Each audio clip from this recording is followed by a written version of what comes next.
So in my last video, I touched on the importance of where to start when you're first starting out drawing, right? And I told you guys, I mentioned that it's best to progress yourself through gesture drawing, penciling in things, and then inking, like through phases, right? Well, one thing that I didn't really touch on was references. What is a reference? A reference is basically when you have a drawing up and you try to draw it as best as you can.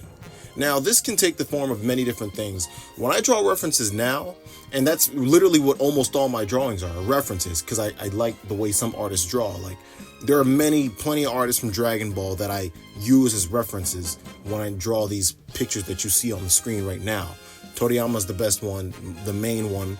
There's Masaki Sato, there's Tadayoshi Yamamuro. There's a whole bunch of guys that I use. And the whole point of references is, well, for me, what I use a reference for is to check progress, right?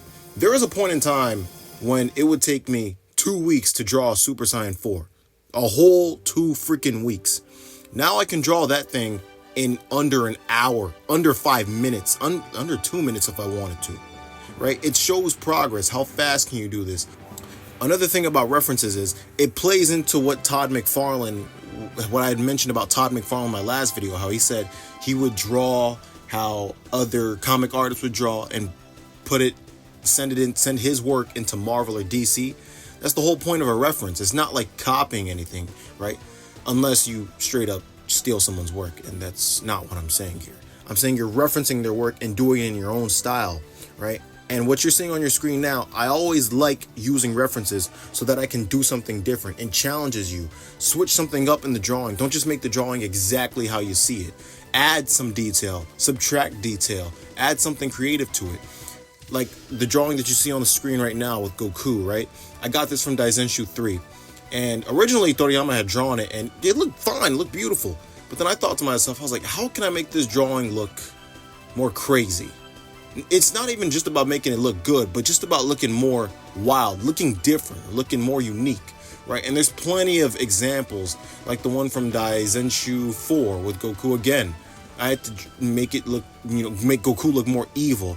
And not only did I use Toriyama as a reference, but I used the guys from Studio Cockpit. I used Keisuke Masunaga and the guys like Masaki Iwane, the guys of Studio Cockpit, as an example of how to draw like Goku's face in this picture when I was first doing it. And that's what I used to make Goku look more sadistic.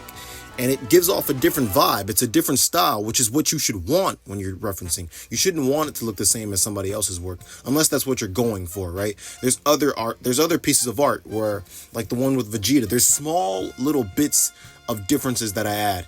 But ultimately, the one with Vegeta and Cell, I wanted it to look as close to Toriyama as I could get it, right? And the same thing with Gohan doing the Kamehameha. It was meant to be that way. And with the drawing you're seeing on the screen right now, this is another example of it was meant to look the way Toriyama drew it, with not much difference in the drawing. You will see in the future, though, you will see this, and this is a little sneak preview to the channel. You will see my own style pop in and out, as we move forward, and I will draw different characters in Dragon Ball style. If you want to see some of that, I already have it on the channel with Gojo Satoru from JJK. I don't watch JJK, but friends of mine told me, oh, you should draw it, put it on YouTube because it's awesome. And so I decided to do it. And it was one of my first videos to get a lot of views. As far as shorts go, it was my first short that got over 1,000 views. And I thought, man, people love this. So I will definitely continue to give you guys that. Different characters drawn in Dragon Ball style. Like, for example, Disney characters like Jafar, the Beauty and the Beast, stuff like that, Cinderella.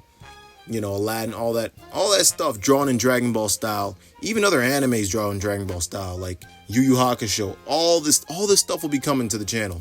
So stay tuned for that. All right, see ya.